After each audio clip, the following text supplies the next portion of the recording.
Here's a tip for testifying for both employees and employers.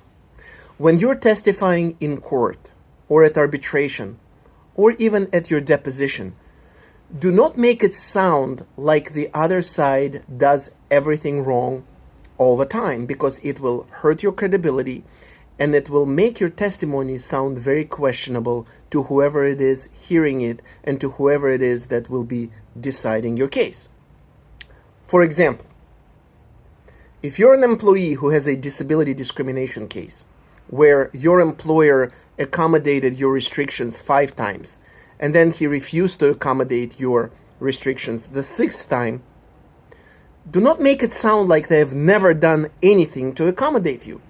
It is an exaggeration and it's not true. It's perfectly fine to give credit to your employer for the things that they have done right before they started doing things that are wrong. In fact, it makes you sound more objective, more honest, and as a result, more credible and worthy of believing.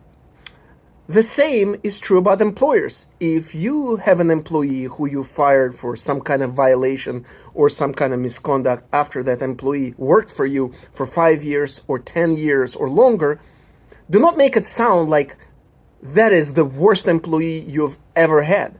If they worked for you for that long, they must have been doing something right, so it's perfectly fine to give them credit. Hey, this employee was a very good worker during their 1st, 2nd, and 3rd year. Then we started having issues during the 4th year. We worked through them, and then he did something terrible during his 5th year of working for me.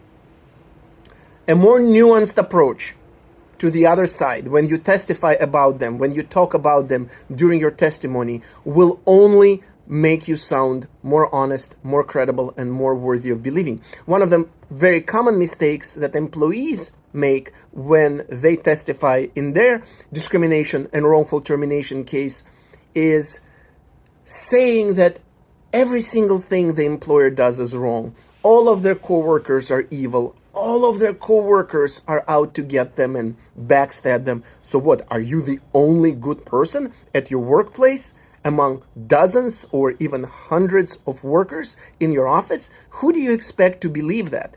Even if that was true, even in the unlikely event that it was true.